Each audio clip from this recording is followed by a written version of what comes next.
Good day and welcome to the Tata Elxsi Limited Q2 FY2024 earnings conference call. As a reminder, all participant lines will be in the listen-only mode. There will be an opportunity for you to ask questions after the presentation concludes. Should you need assistance during this conference, please signal an operator by pressing star and then 0 on your touchtone phone. Please note that this conference is being recorded. I now hand the conference over to Mr. Shashank Ganesh from EY. Thank you, and over to you, sir. Thank you very much, Thomas. Good evening to all the participants on the call. Good morning if you're logging in from the western side. Before we proceed to the call, let me remind you that the discussion may contain forward-looking statements that may involve known or unknown risks, uncertainties, and other factors. Therefore, it must be viewed in conjunction with the business risk that could cause further result performance or achievements that differ significantly from what is expressed or implied by such statements. To take us through the results and answer your questions today, we have the senior management of Tata Elxsi, represented by Mr. Manoj Raghavan, Managing Director and CEO, Mr. Nitin Pai, Chief Marketing and Chief Strategy Officer, Mr. Gaurav Bajaj, Chief Financial Officer, and Ms. Kaveri Sriram, Company Secretary. We will start the call with a brief overview of the past quarter by Mr. Raghavan, followed by a Q&A session. We would appreciate your cooperation in restricting yourself to 2 questions to allow participants an opportunity to interact. If you have any further questions, you may join the queue and we'll be happy to respond to them if time permits. Having said that, I will hand the call over to Mr. Manoj Raghavan. Over to you, Manoj. Thank you, Shashank. Good evening, everyone, and thank you for joining us for the second quarter's earnings call. Today I'm happy to report that our revenue from operations in the second quarter stood at 881.7 crore, which corresponds to 3.5% quarter-on-quarter and 10.1% year-on-year in constant currency terms. Our EBITDA margin for the quarter was just shy of 30% at 29.9%. Our transportation business unit grew at 6.9% quarter-on-quarter in constant currency terms. During the last quarter, we won landmark, a multi-year large deal in the SDV space, which places us as a strategic development partner for one of the global, automotive OEMs.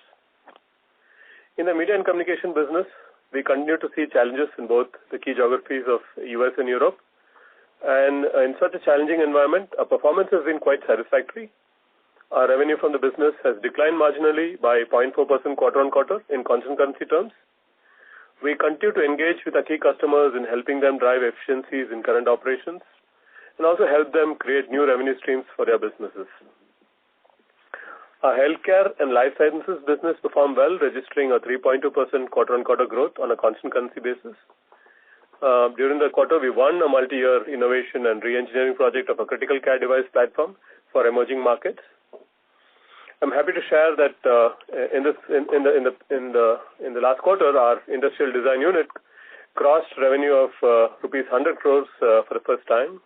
The industrial design and visualization business grew 4% QOQ in constant currency terms. Regarding our, from an HR perspective, talk about our net additions.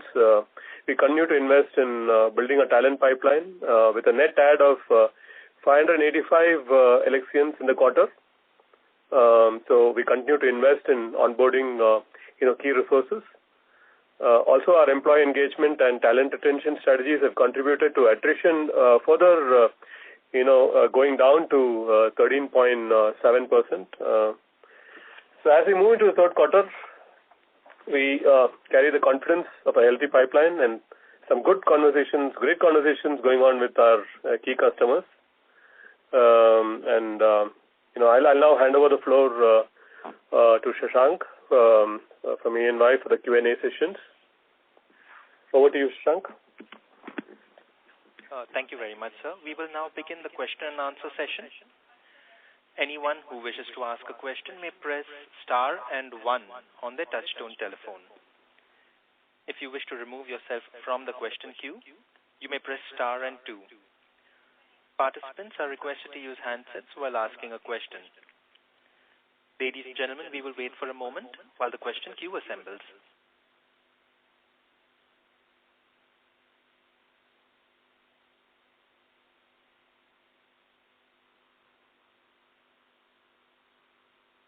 We have the first question from the line of Vimal Jamnadas Gohil from Alchemy Capital Management Private Limited. Please go ahead. Yes, sir. Thank you for the opportunity and congratulations on a very strong comeback, especially in the automotive vertical. Sir, my question was actually, and I'm also pleasantly surprised by the growth rates reported in healthcare. On the comm side particularly, there has been some initial signs of revival in the semiconductor space globally. Semiconductor sales have picked up. Does that have any sort of positive impact on our comms vertical as a whole? Do we have some exposure there? If you can just give us some sense, and I'd have one more follow-up after that. Thanks. We have a very small exposure to the semiconductor side of the comms vertical. A lot of our communications business is driven through either operators, or telecommunication, providers, or the folks who make devices that go into the telecom market, right? So these are the main, focus area for us. Usually there is a lag between semiconductor sales and general market pickup. So I'm really hoping that what you say is true, and maybe in a couple of quarters from now we will really see the impact of that. As of now, I think we don't see a great uptick, but we are very, very having all those conversations with some of our key customers. A lot of deals that we are pursuing. However, closures have been very, we can't predict the closures, so that is why we're not able to give you a very firm update that next quarter things will really look up. Understood, sir. Sir, some sense on the auto deal wins have been pretty strong. Sorry to interrupt you. One moment, please. So we have a slight echo on your line, so I'll just need to reconnect the management. Please stay with us while we do so, sir.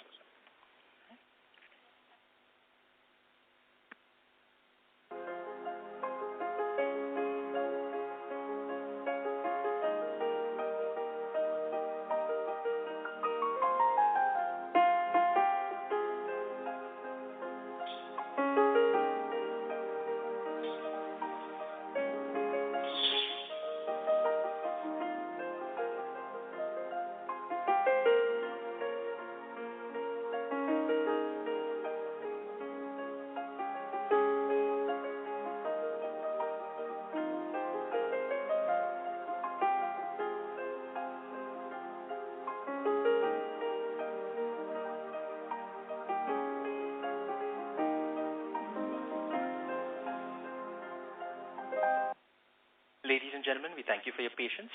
We have reconnected with the management. Vimal, you may go ahead with your question. Thanks. So, sir, just wanted some sense on the strong deal wins that we've had in auto. What would be the size over there? Any sense that we can get? And lastly, a question for Gaurav. Could you give us the margin walk for the quarter? What was the impact of wage hike, or what were the other tailwinds that we had during the quarter? Thanks.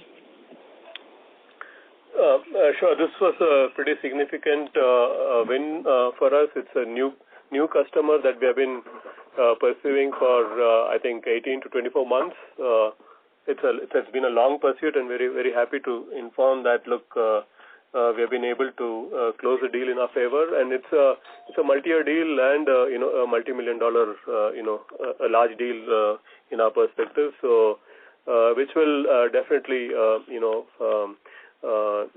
add to our automotive revenues in the subsequent quarters. So and more importantly, it's in the software-defined vehicle area, which is where we have also been investing significantly. So it's a validation of all the activities that we are doing in that area, and this will also be a landmark deal for us to really take it to other customers, with the auto OEM space. Hey, hi Vimal, this is Gaurav. I'm happy to share that our operating profit for the quarter, increased by 4.8% on a EBITDA level and on a profit before tax level of 6.3%. And on a year-to-year basis, it is 16.3 and 20.4. I think we're able to, drive overall optimization in terms of the cost and efficiency to, various levers during the quarter. And this is in spite of the wage increase. Last quarter we did only till the lower and the middle level. This quarter we completed our wage hike cycle for the year, where we covered, all the senior management and the executive of the company. So salary increase for the, the remaining management people for the quarter, that has a cost impact of 160 bips. If you also recall, last quarter there was a partial cost towards the RSU, which launched by the company last quarter. This quarter we have a full quarter, impact of about 50 pips, compared to the last quarter. So both salary increase plus the ESOP has an impact of 210 basis point. The net add that we have done in this quarter, including the tailwinds of the net add done in the last quarter, was largely offset, by the utilizations increase in the scale of the volume revenue growth plus the pyramid optimization. So there, it can kind of, optimize and, offset the, against each other. So 210 basis point from the salary increases plus the ESOP impact was largely offset by the other, improvisations in the lever that we, dispose of in this quarter, which includes the other expenses. So we continue to optimize, rationalize our other expenses, be it travel costs, visa costs, sales promotions, and we also significantly, reducing our third-party contractors because we have now good strength in our bench, which we are, put to the billable projects, which was, one time, at the last year, it was a bit of worry because the attrition was high. Now attrition is also well, under control. So that gave us, lever in terms of, rotating people, third-party contractor with our own people. So including, reduction in the third party and other discretionary expense optimization, we have a saving of around 120 bips. And also there is a, large cost increase in the last quarter towards, various hardware tools because there were certain deals which, we kicked off in the last quarter at the end of the last quarter where we need to, significantly, invest as part of the lab setups, other costs towards the tool, hardware and software. Those get, more or less normalized in this quarter, which gave us, another 120 bips. So, this 240 bips of improvisation against 210, cost inflation kind of give you 30 basis point of, improvement over the last quarter. And then that is at the EBITDA level. And then if you come to the EBIT level, there is an increase in the depreciation because we keep we added to our capacity, facility capacity that we are, having since we are adding people, we are growing. So we added couple of facilities as required by the, company to accommodate the increase in the headcount since all the people, people have also started to come back to office. So at the EBIT level, that gives you, almost knock off all the, pluses and minuses and, continue to, operate at the same 27.1% of EBIT what we operated in the last quarter. So with the revenue growth, that gave you almost 3.7% kind of a quarter-to-quarter growth. This quarter, on our other income, we have a significant gain due to exchange gain, which, came positive. Our hedging strategy worked well in terms of, protecting us, not only from the downside, but also, provided some kind of exchange gain. Also, interest yield on our investment also help us in terms of increasing our other incomes. So overall, with the other income, better from the last quarter at the profit before tax level, we able to increase our profitability by 6.3% on a quarter-to-quarter basis and on a year-to-year basis by 20.4%. So in spite of, all the cost intake, including the wage hikes, including the RSU impact, but we have another levers at our disposal which help us to, maintain our profitability and rather improve in terms of the absolute terms. Thanks for that detailed answer, guys, and all the very best. Thank you. Thank you. Thank you. Ladies and gentlemen, if you wish to ask a question, you may please press star and 1. The next question is from the line of Ruchi Burde Mukhija from Elara Capital. Please go ahead. Hi, I have a couple of questions. Our industrial design revenue has crossed 100 crores milestone. So how does this change your market position and does this open new scale opportunities for you?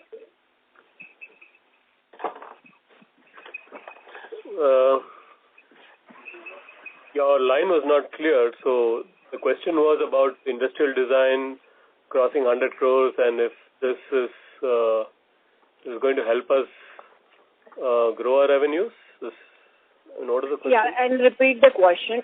Hope my voice is a bit better.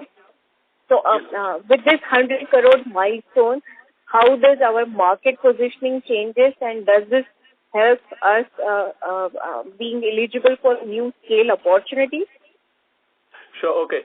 So I would say just about 3 or 4 years ago, the industrial design business was a very small business. Our run rate would have been 30-40 crores per quarter.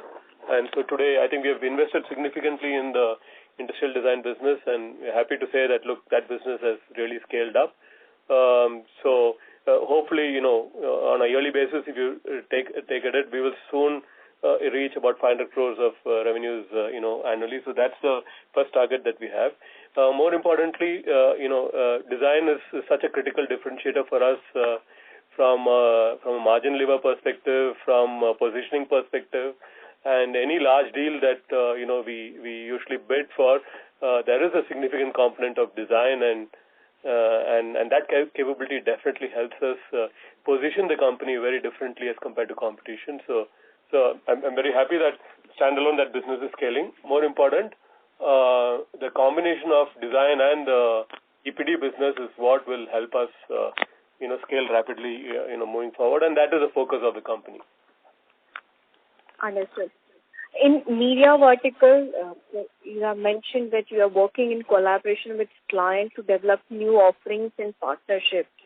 Could you please elaborate on this? What do we mean by new offering and partnerships? Yeah, Ruchi, this is Nitin here. Maybe I'll take that question.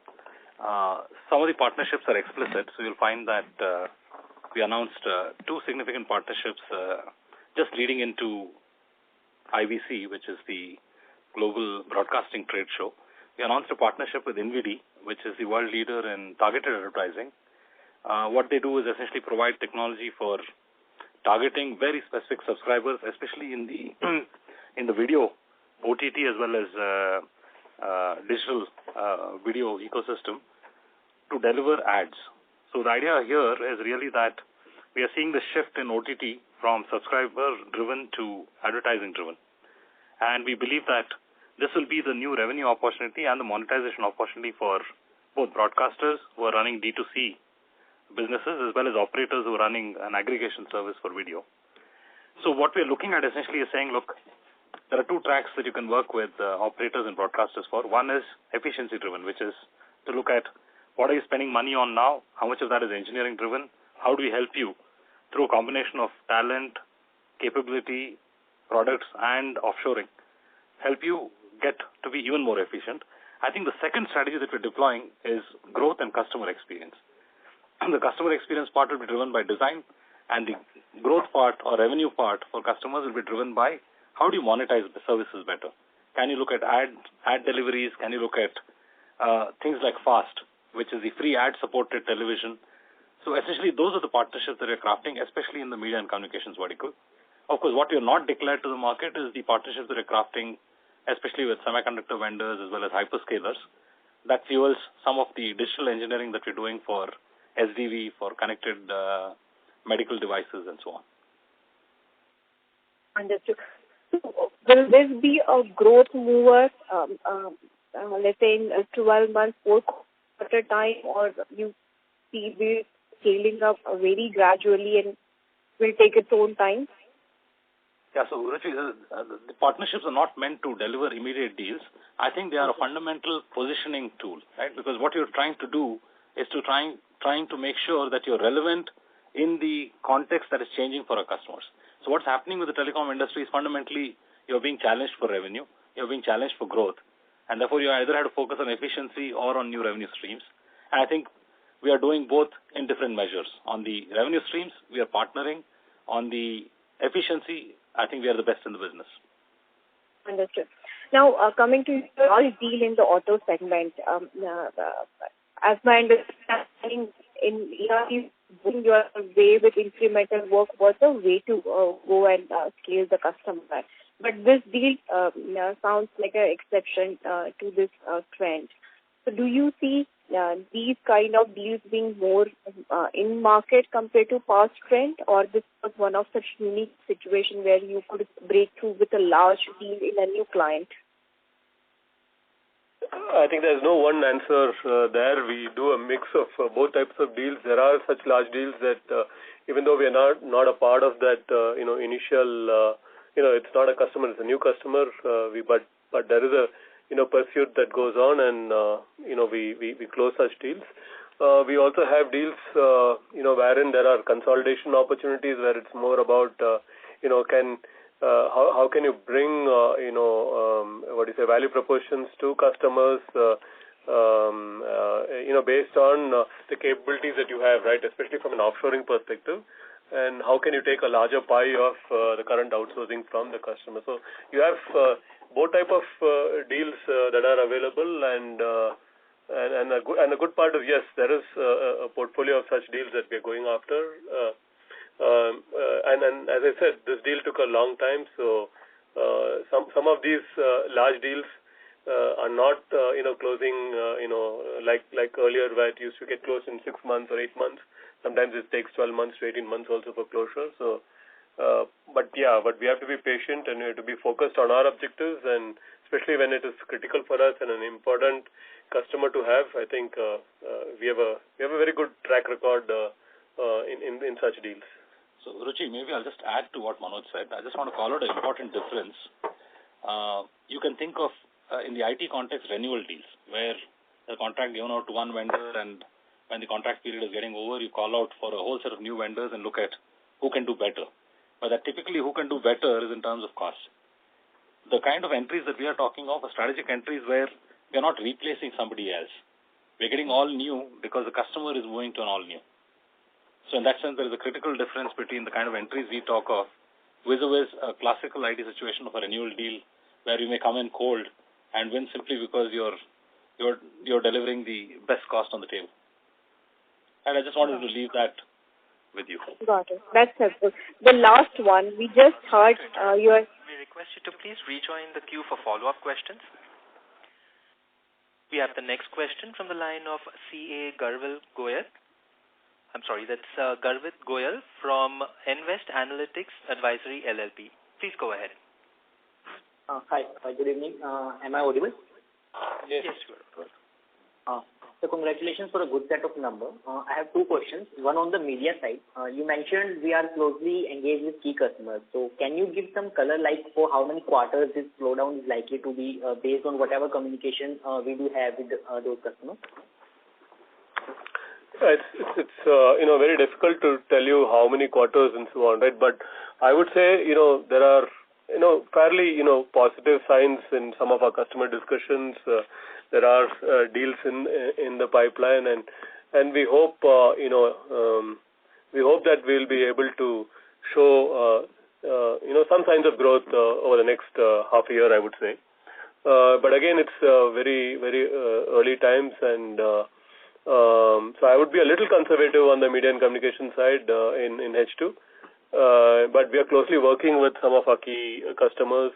There are opportunities that we are going after, and definitely as compared to say the beginning of Q2, I would say beginning of Q3 we are in definitely a better shape as far as deal pipeline and the opportunities that we are chasing.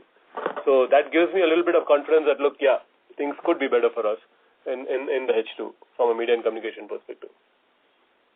Understood. And so secondly, on the overall business perspective, so considering this slower growth in other two segments, so is it fair to assume this financial year is likely to end with lower double-digit kind of growth in top line, or do we expect something good as compared to first half to improve our annual growth? No, so every attempt will be made to continue the growth and improve on what we have shown in H1, right? So though we don't give projections and so on, but the focus for us as a management team is to see how we can better our H1 performance. Understood. I'll join the queue. Thank you. Thank you. Participants, if you wish to ask questions, you may please press star and 1. The next question is from the line of Sanjaya Satpathy from Ampersand Capital. Please go ahead. Can you just ask the cost relating to ESOP, is it like already fully provided for, or there is something more to come? It is already provided for. I mean, the way the accounting happens for the ESOP, it is basically the cost expected out of the, grant option gets, amortized over the vesting period. Last quarter, since grant was only rolled out in the month of June, so it was a partial quarter impact. Since this quarter, we have a full quarter impact that is already, part of the financials for the quarter. Okay. So this kind of a quarterly expense will continue for next quarters as well? Yes. Okay. And so the other question that I wanted to ask you is that now that you have come out of this HCJs and your full tax paying now, is there any kind of such investment opportunity available to you to kind of plan tax going forward? No, we continue to explore and evaluate what are the possibilities and opportunities available. But please remember that government is not approving any new exemption for the IT purpose, for the SEZ. So we have to wait and watch if there is any new schemes and the policy of the government comes out. But otherwise, we expect our, ETR to continue at the, rate what we have delivered in the last 2 quarters for the rest of the year. Yeah. And so last question is that considering the new kind of deals that you are signing and you are also starting to have centers outside of India, will your mix of offshore to on-site change meaningfully from here, or it will stay around this level? No, I think the focus for us, Tata Elxsi, we are known for our offshore, execution, and our entire processes systems are built around delivering value from, best cost countries, right? Not necessarily and our business model is also not about, manpower augmentation on site and so on, right? So, over a period of time, we have really been able to, move more work offshore and do a lot more, development activities from our centers, in best cost countries. So I think that will continue. I don't see it moving back in a hurry, to the pre-COVID times. There could be minor variations here and there, but our main business model is around our offshore execution. So that will continue.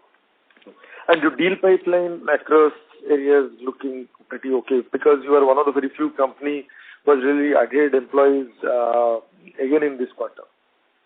Yeah, so that continues. That shows the confidence that, we can't take any shortcuts in our business, right? Because our business is all about people and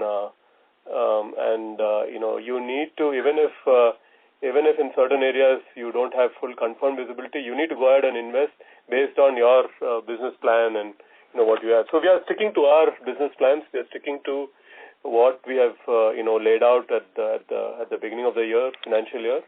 There will be all these quarterly pluses and minuses from a revenue perspective, but from a resourcing perspective, we continue to go ahead with our original plan, because we're confident that, look, we are on the right path, and the investments that we are making in our people will definitely yield us results in multiple ways once the economy picks up and so on. So that's been our focus, and one of the few companies to already, we have already, going out, and for next year, campuses also, we have gone out, we are talking to colleges, and we are rolling out offers. So we continue to be focused on all of those activities. Thanks a lot, sir. Thank you. We have the next question from the line of Ruchi Burde Mukhija from Elara Capital. Please go ahead.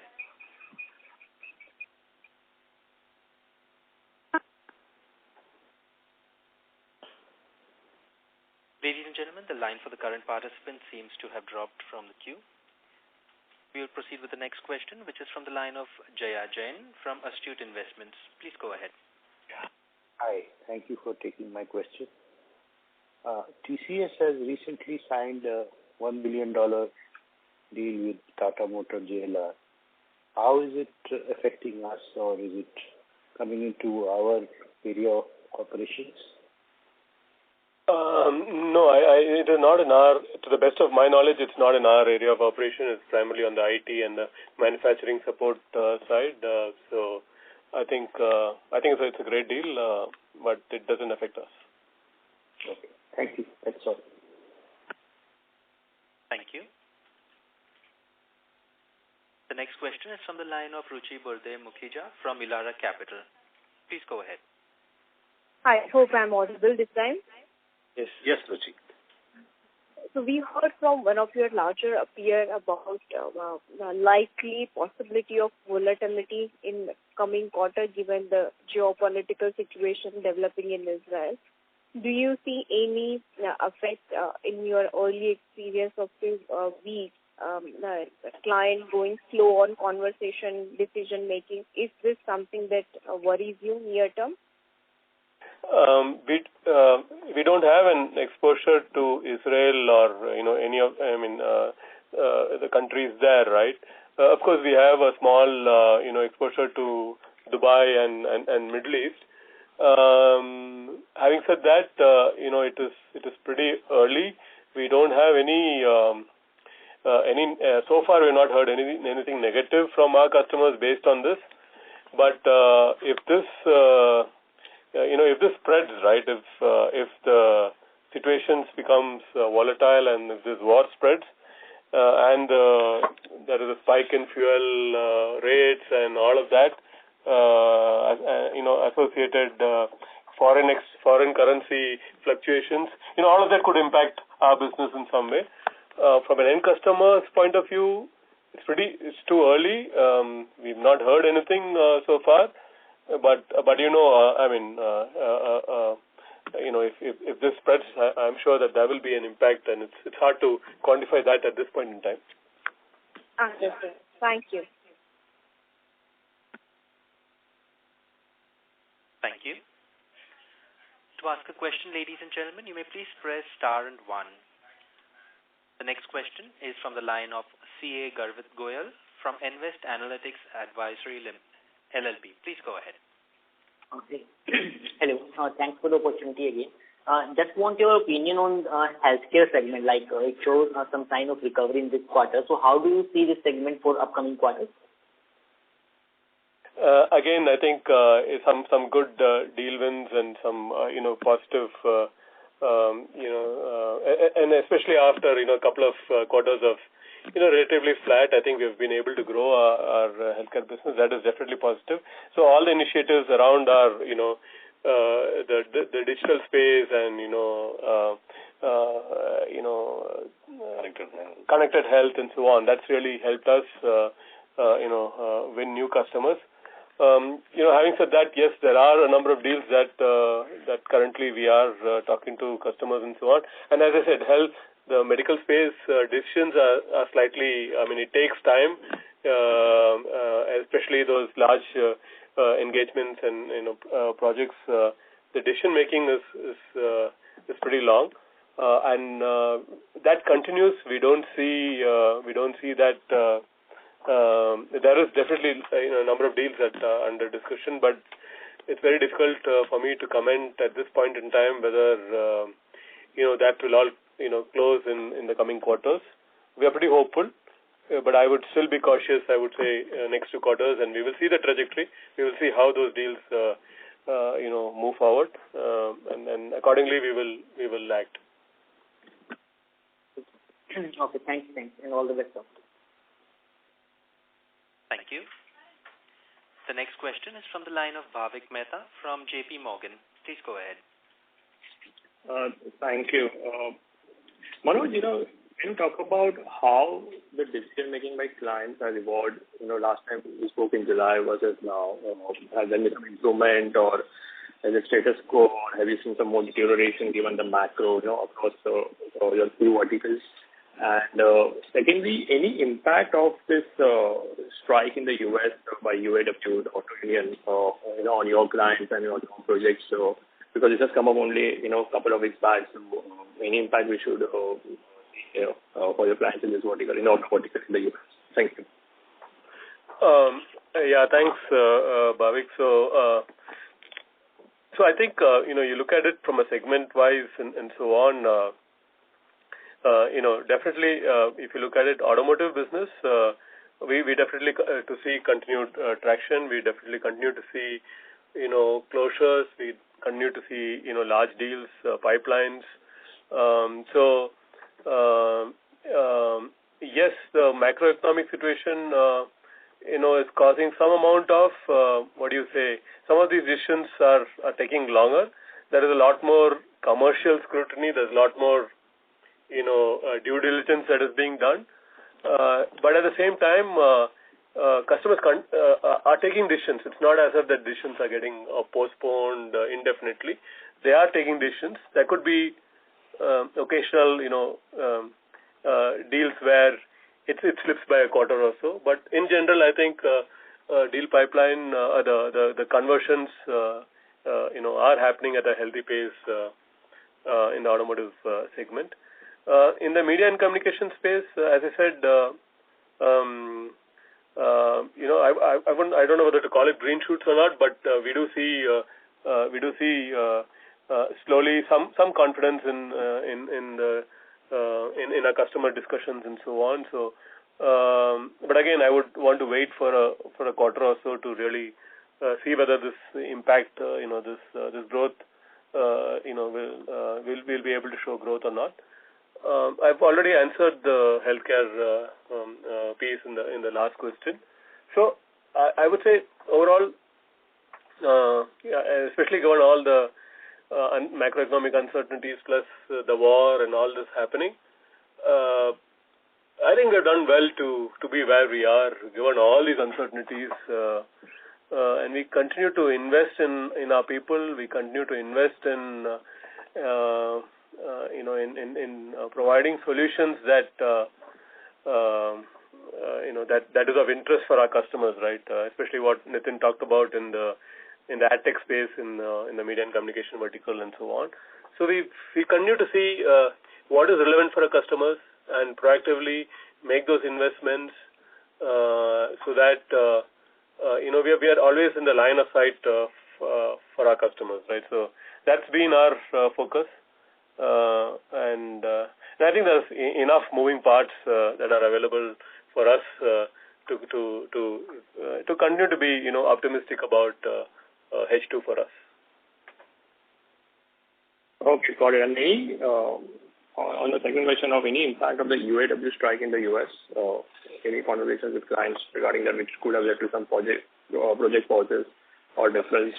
There has been some delays in closure of projects and so on, but I'm not sure if that is because of UAW or because of anything else. It's no customer has talked specifically about UAW and its impact. But I think it's an evolving situation. We'll have to wait and watch. I think this quarter we will know exactly the impact. Yeah, but Bhavik, I would call, this is Nitin here, I would call out a parallel to the semiconductor shortage. So if I look at semiconductor shortage leading to the delays in supply of vehicles to the market, union strike would have the same impact, which is to delay production and therefore supply of vehicles. I'm just drawing a parallel that the semiconductor shortage did not stop us. Got it. And lastly, any early signs in terms of what are you hearing from clients on furloughs for the December quarter? Are they expected to be higher or lower, or as of now it seems like it could be similar to last year? I think it could be similar to last year. There could be some impact from a media and communication vertical. But otherwise, I think nothing unusual that we will have an extended furlough and so on. We have not heard anything of that sort from our customers. So fingers crossed, because we know it is a short quarter. It's also a difficult quarter, especially from furloughs and number of working days and so on. But we have done our internal planning and so on. So hopefully we'll be able to mitigate that exposure that we have. Thank you, and congratulations on a good execution. Thank you. Thank you. Participants, you are requested to please press star and 1 if you wish to ask a question. We have the next question from the line of Nilesh Chetani from BOI Mutual Fund. Please go ahead. Hi, thanks for the opportunity. So my question was on the strike itself. Just wanted to understand, is it client specific in Europe where a couple of clients or a couple of players who are facing this and we were not present there? Is that the scenario? Or in general, we don't see impact of strike on our business, which is more of a R&D in nature? Yeah, so I think your... the strike is in the US, not Europe, number one. And I think, like you said, because we are leading, which is the fact that what we're doing is helping design vehicles for 1, 2, 3, 4, 5 years down. So to that extent, sales and production, unless it has a direct impact on long term, I mean, if it goes on for long and therefore starts to affect revenue significantly and therefore starts to look at discretionary spend and so on, we believe at this time it is not relevant. Okay, got it. And second question was on deal wins to revenue conversion. So a lot of peers, of course, not in the R&D side, but mainstream IT services have commented that deal wins may have a laggard or a lag impact on the revenue going forward. So given our strong deal wins, I see many of read-throughs in the presentation for automotive segment. Are we of the same camp where we believe revenue recognition would be delayed, or we believe normal course of business action? I think, including this quarter's, growth has happened from the deal closures that we have closed in, last quarter and the previous quarter, right? To that extent, I think each deal is different, and I don't think that we will have a trajectory like what you've seen with the IT companies. It'll be a normal, trajectory. And typically, what happens is, while you win deals and you close and you move forward, there could also be certain deals that are certain projects that come to a close, right? So, are you really adding? Are you really covering up for all those revenues that go away because you have completed certain projects? So that is a critical point that So that's the planning that we do internally to ensure that even while projects come to a conclusion, deals come to a conclusion, there is enough of items in the funnel and enough of deal closures that are there that can really take up that even the engineering resources that are occupied in those deals can be moved to these new deals, and that's how we operate. Got it. And one last question from the margins perspective. Just wanted to understand the little softness in the media space, etc.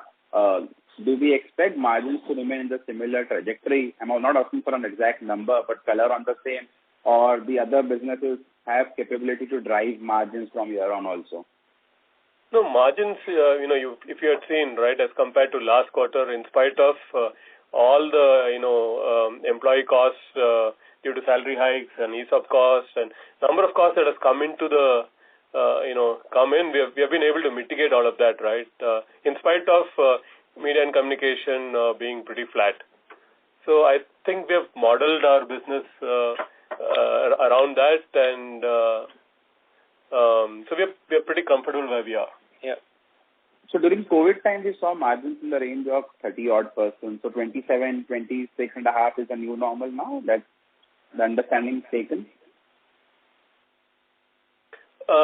Yeah, during COVID, it was a different situation, as all of us know. There were a lot of costs were not there, including travel and business expenses and event facility costs and so on, right? So that was unusual. But I think we have done pretty well. We are doing pretty well where we are today. Yeah. And we have taken into account all the salary expenses and, all of that.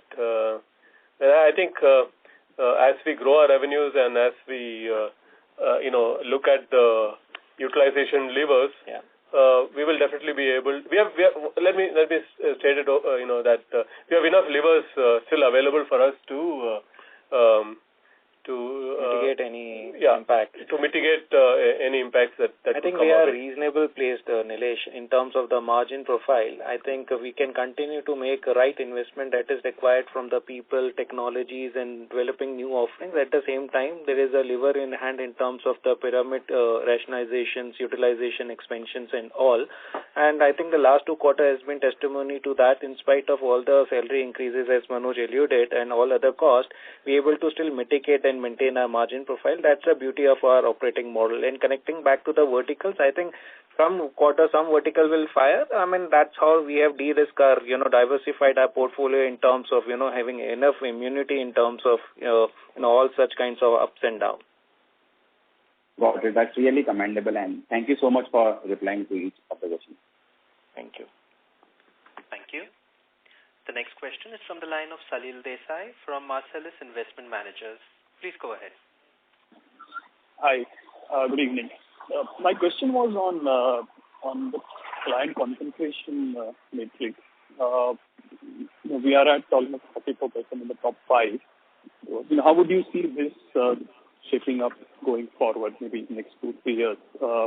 Is there any conscious attempt to either increase it or to reduce it?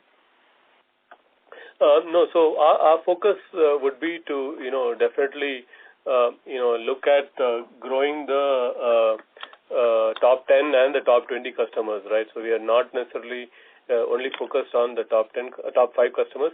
Top 5 customers are important because they bring us volume, scale, and, we have a far more, stronger management connect with those customers. So I think we'll continue that because, a lot of the growth of the organization come from these top 5 and top 10, customers. So moving forward, 2 to 3 years down the line, I would really, it's very, very difficult at this point in time to say that we don't have a target saying that, look, we have to maintain this and so on. But as we grow, definitely the top 5 and top 10 percentages will come down relatively. That will be the focus for us. But no deliberate attempts to. No deliberate attempts. Yeah, no deliberate attempts. Yeah. Oh, great. Thank you very much. Thank you. We have the next question from the line of Akshay Ramnani from Axis Capital. Please go ahead. Hi, thanks for taking my question. So, first one was on the auto vertical side. So, while in the past, and this was about scale. I'm sorry, my voice is getting echoing. Hello, am I audible? Yes, you are audible. We can hear you, Akshay. Yeah, so maybe I'll start again. So this was about scale of customers in the auto vertical. So we've seen tremendous success with JLR. If you were to think, take a look at your clients from a scale perspective, how many strategic customers would you think you have in your current portfolio for OEMs or Tier 1 suppliers to get to the similar scale or higher what JLR is currently at? And what would be the service areas be like for them to drive scale in those accounts? So is it going to be more from SDV side, connected side, or electrification side? So if you can help us understand that arithmetic there.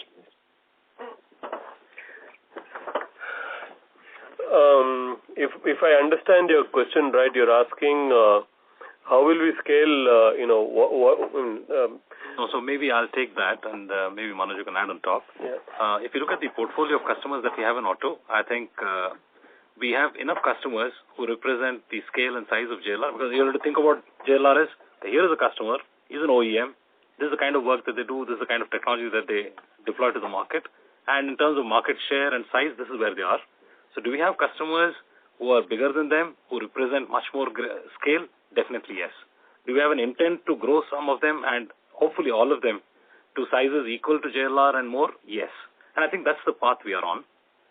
So I can be very frank about that there is a whole set of customers who have the same capability to scale as JLR can, right?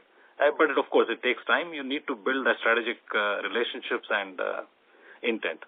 In terms of service areas, the way I see it, SDV is an overarching concept But ultimately, if you break it down within, you will still have connected, you will still have autonomous, you will still have electric, because these are foundation pillars for what SDV will be built on. SDV will then further add an architectural layer, a hardware aggregation layer, and an off-car data layer. So in our view, everything that we do, I think, is absolutely aligned to where the industry is going.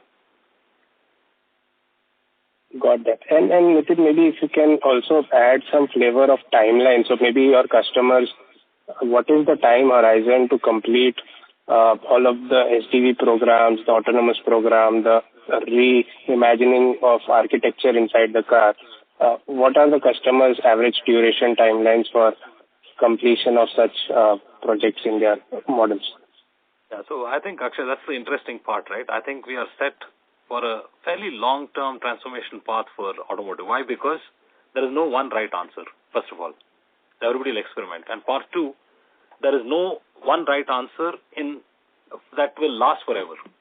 So there's no one architecture that will be valid, let's say, 5 years down. So that is why I think you will find generations of architectures that will come up, each of them being fueled by what is the state of technology at that time, what is the state of compute and hardware at that time, and what is the state of connectivity, and what you can offload to the cloud, what you can do at the edge. So in my belief, we are in for a cycle where there are going to be 3-4 pivots of the architectures for cars as you talk of SDV. So there is no one single ideal architecture, and the question only is about how fast do you get there. And that is what makes automotive so interesting.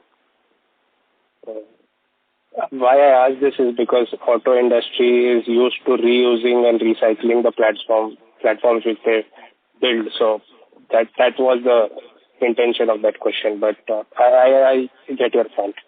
Right. And I think I'll only add one more item to that, just to clarify.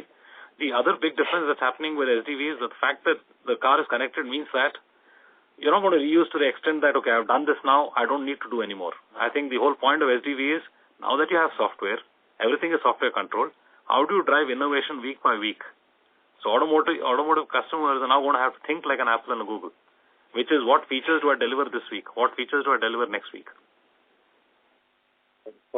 That's very helpful. The next question is for Gaurav. So Gaurav, other expenses declined sharply this quarter, and you explained it very well at the start of the call. But the question is more that this line item has been declining for 3 straight quarters and continues to be very volatile. So from a sustainable basis, how should one think about this particular item? So this has been declining. I think it has been a conscious effort from the company perspective in terms of, optimizing some of the costs.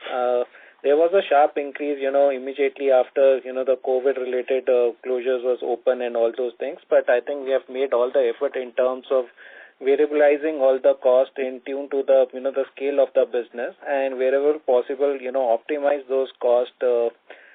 This also includes, remember the third-party contractor cost, which was, heightened, during the time of the COVID and entire supply chain disruption was happening. So now with the bench strength that has been built by the company over the last few quarters with the trained people available, we are slowly, gradually, declining our dependence on the, contractor and, rotating with our own people, which helps in terms of our, managing our people cost also and reducing some of the, other expenses as well. And also, I think this quarter we have, some collections and provision doubtful debt, reversals, which is a small amount, but I think we would be able to sustain as a percentage to the, other expenses as a percentage of revenue for the coming quarter. I think especially with the, growth and the scale that we see in the coming quarters. So I think we believe it is quite comfortable, and we are confident that we will be able to, deliver it at these levels. Got it. Can you please quantify that provision reversal if possible? It's a small amount, but yeah, it adds up, but it's a very small amount. It's maybe 0.2, 0.3%. Got that. Thank you, and best of luck. Thank you. Thank you. Ladies and gentlemen, we request you to please restrict your questions to one question per participant. We have the next question from the line of Apurva Prasad from HDFC Securities. Please go ahead. Yeah, good evening. Thanks for taking my question. I have a question for Nitin. Nitin, you referred to the two tracks earlier in the media communication vertical. So just wanted a sense on between the efficiency-driven track that you referred to versus the second track of customer experience and monetization. Do you see any change in either of those segments, say, from how the pipe was looking at the beginning of the quarter versus, now? I think it would be a little too early to say, Apurva, in the sense that if you look at it, on one hand, there is a big play of digital and AI in both tracks because you can drive efficiencies through use of AI and digital. You can also, and necessarily all the new revenue streams that you're talking of are also predominantly technology and AI driven. I think the point that Manoj made, I think I'll use the same words.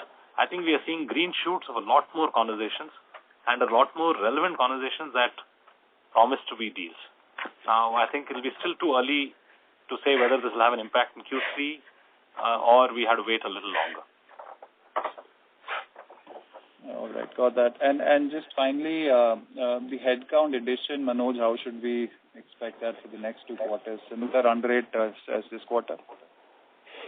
I would assume so. I mean, we're not stopping our hiring engine, so that continues to chug along. So that will be, of course, plus or minus, but we continue to add, people.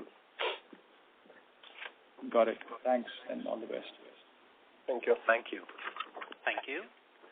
The next question is from the line of Tushar Bora from MK Ventures. Please go ahead. Yeah, thanks for the opportunity and congratulations to the management for the excellent set of numbers. Sir, in terms of the diversity, in terms of domains, can you highlight work being done in, say, space side and offshore and aerospace and things like that, which are still not yet categorized separately, but management has highlighted that at some point we will do so. Yeah, maybe I can take that, Tushar. I think if you look at it, our hands are full at this time with automotive. So if you look at 4 years back, even before COVID hit us, we were starting to see certain signs of stress in the automotive sector because everybody was pouring money into areas and things that they should not logically be doing, including shared mobility and so on. So we believed that there was going to be stress and we needed to de-risk.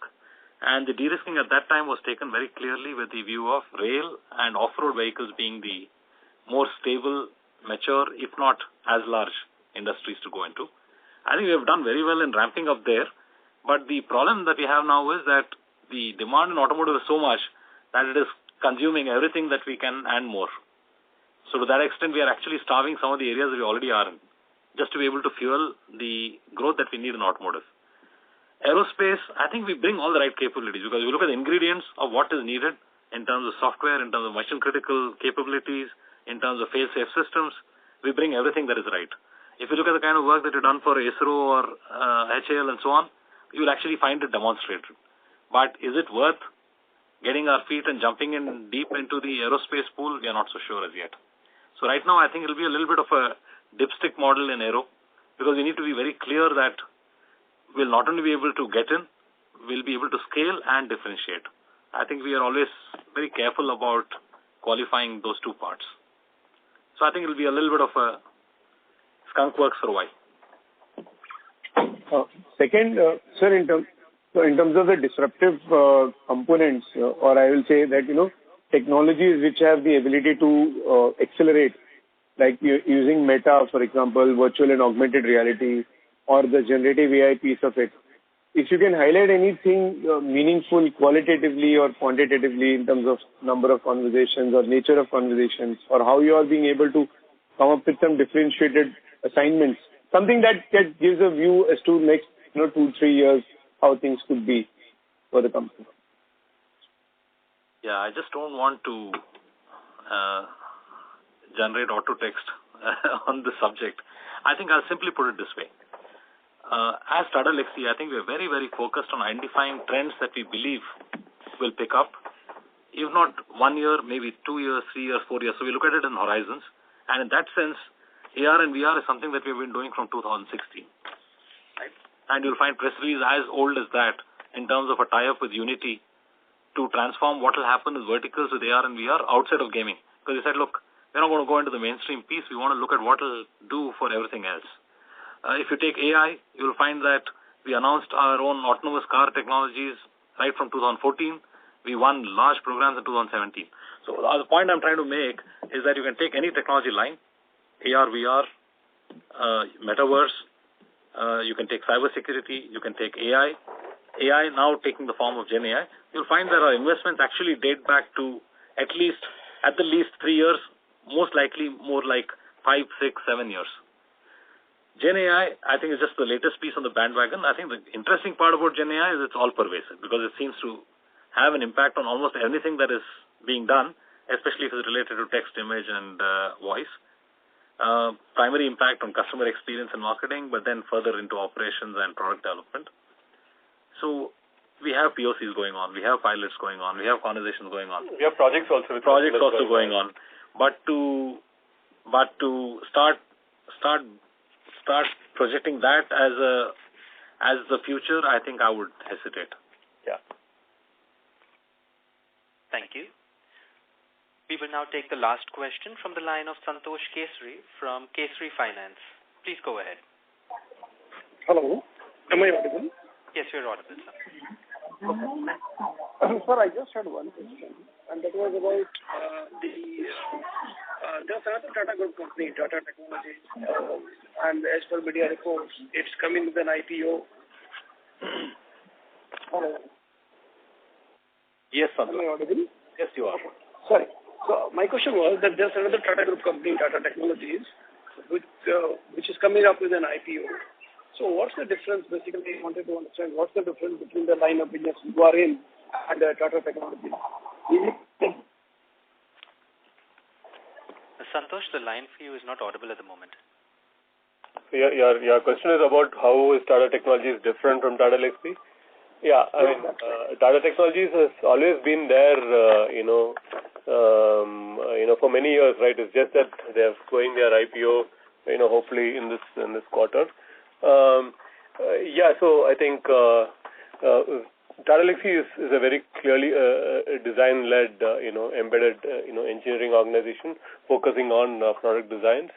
Tata Technologies does a lot of work, including mechanical, PLM, ERP, and so on and so forth. So so there's a sort of good, I would say, a complementary skills between both the companies. We have common customers, and also occasion where we bid together on some projects. So to that extent, I think they're a great company. So, but however, the areas of operations are very different from what Tata Elxsi does. Okay, so I can say that you are in high-tech engineering and they are into something like especially for automotive customers into ERP and production and factory-led engineering. Yeah, PLM and so on and so forth. Yeah. Okay. Thank you so much. That was my only question. Thank you. I would now like to hand the conference over to the management for closing comments. Over to you, sir.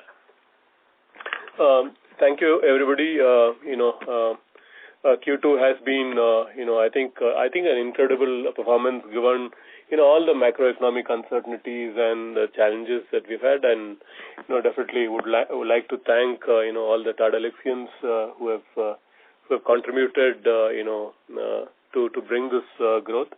As a management team, we are focused and to see that we continue this performance and the growth trajectory.